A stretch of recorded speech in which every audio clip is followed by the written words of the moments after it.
Welcome to the NPA Gurukul. मैं अभिषेक कुमार पांडे आप सभी लोगों का अपने यूट्यूब चैनल एनपीए गुरुकुल पर एक बार फिर से बहुत बहुत स्वागत करता हूं। तो जो लोग भी इस चैनल पर नए हो या फिर पहली बार मेरी वीडियो देख रहे हैं तो इस चैनल को सबसे पहले सब्सक्राइब कर दीजिए, वीडियो को लाइक कर दिए, शेयर कर दिए, जिससे जिन जिन लोगों तक वीडियो अभी तक नहीं पहुंची है उन तक पहुंच जाए और मेरी आगे आने वाली वीडियो से रिलेटेड नोटिफिकेशन आप सभी लोग को टाइम टू टाइम पहुंचती रहे, ठीक है ना।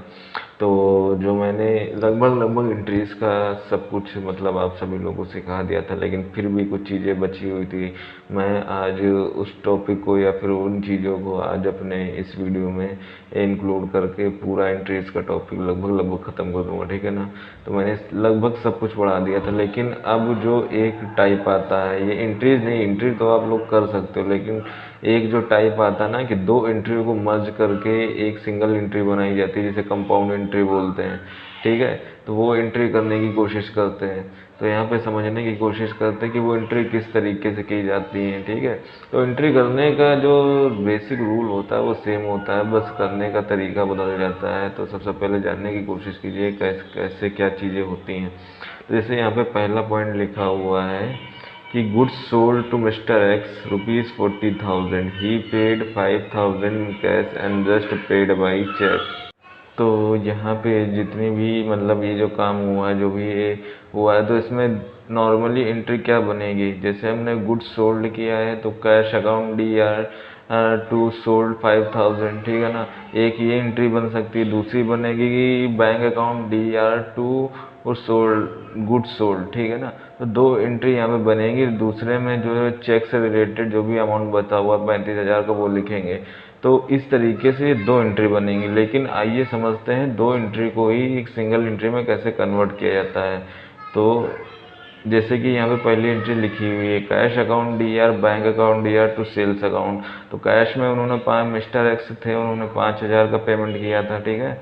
और चेक द्वारा 35,000 का। टोटल जो माल हमने बेचा था वो 40,000 का। तो इस तरीके से दो एंट्री हम लोग को करनी पड़ रही थी, लेकिन उसको एक सिंगल एंट्री में कन्वर्ट कर दिया गया है। इसी को कंपाउंड एंट्री बोलते हैं। और उसकी नरेशन आज थोड़ा सा नहीं लिखी हुई, तो थोड़ा सा आप लोग भी ये कोऑपरेट करिएगा। तो यहाँ पे इसकी नरेशन में बोल देता हूँ। नरेशन में होगा cash being goods sold cash 5,000 and payment made by mister X 5,000 35,000 by cheque, ठीक है ना।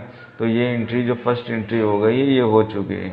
और इसी तरह देखते हैं जो दूसरी एंट्री क्या लिखा है, goods purchase 30,000 from Rajni and ₹20,000 from Rohan. तो यहाँ पे दो एंट्री, यहाँ पे जो है दो बार हम लोगों ने जो है माल खरीदा हुआ है। तो जब दो बार माल खरीदते एक बार दो बार माल खरीदा गया है, ठीक है ना। तो नॉर्मली माल खरीदने की जब भी गुड्स परचेज किया था उसकी एंट्री क्या होती है, purchase account DR to party account, ठीक है ना। तो हमें जो एंट्री नॉर्मल तरीके से करनी चाहिए वो कैसे होगी, purchase account DR to Rajni account 30,000। और जो दूसरी एंट्री होगी वो क्या होगी, purchase account DR to Rohan account 20,000। इसी तरीके से तो पूरी एंट्री पूरी होगी परचेज की। तो इसको देखते हैं कि कंपाउंड एंट्री में कैसे लिखेंगे। तो यहाँ पे जो दूसरा पॉइंट है purchase account DR to Rajni to Rohan account Rohan, ठीक है ना। तो यहाँ पे परचेज हम लोगों ने 50,000 का किया था, रजनी से 30,000 का खरीदा था। तो टू रजनी करके 30,000 लिख देंगे, ठीक है ना। और उसके बाद टू रोहन करके 20,000 लिखा हुआ है। तो रोहन का सिर्फ हम लोग ने 20,000 का माल खरीदा था। और उसकी नरेशन क्या बन जाएगी, being goods purchase from Rajni and Rohan. तो ये देखिए ये दो जो परचेज किए गए हैं उसको सिंगल एंट्री में किस तरीके से दिखाते हैं। तो यहाँ पे ये आपको करके दिखाया गया है। और जो तीसरी जो हमारी एंट्री है या फिर तीसरा जो ट्रांजेक्शन हम लोग का हुआ, salary and wages paid. Salary paid की गई है 15,000 की।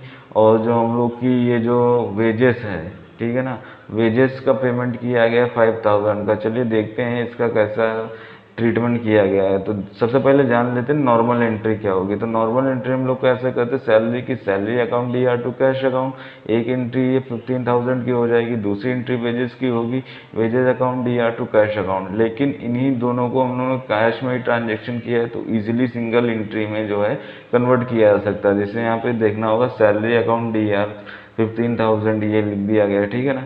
और वेजेस अकाउंट DAR 5,000 तो ये लिख दिया गया। टोटल हम लोगों ने पेमेंट कैश में कितना किया है, 20,000। तो अब इसकी नरेशन क्या होगी, being salary and wages paid in cash, ठीक है ना।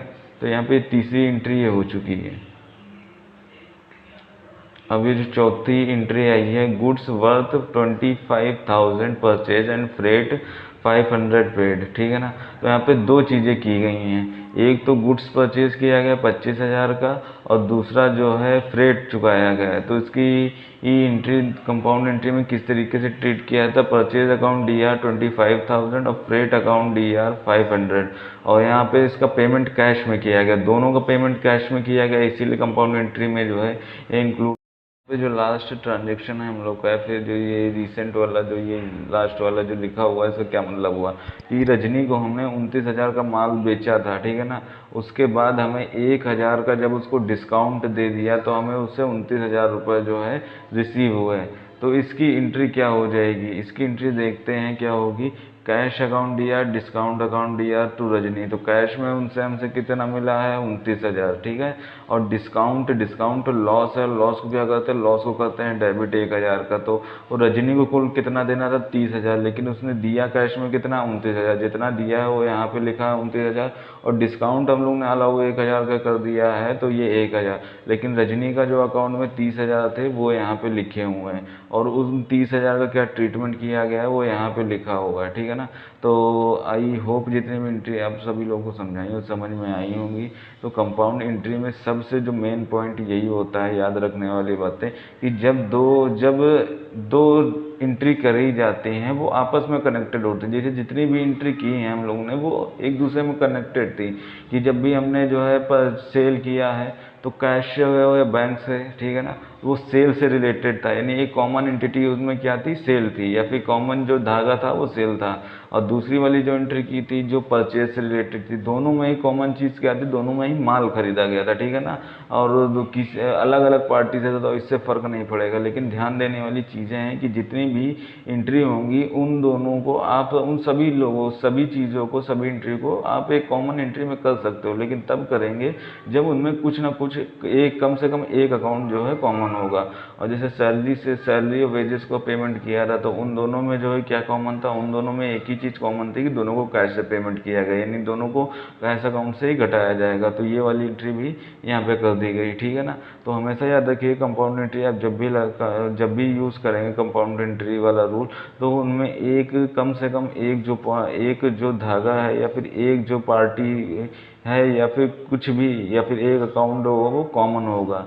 अगर वो कोई अकाउंट कॉमन नहीं है तो उसका यूज़ नहीं कर सकते हम लोग कंपाउंड एंट्री में, ठीक है ना। तो आई होप जितना भी आप सब लोग को समझाया गया समझ में आ गया है, ठीक है ना।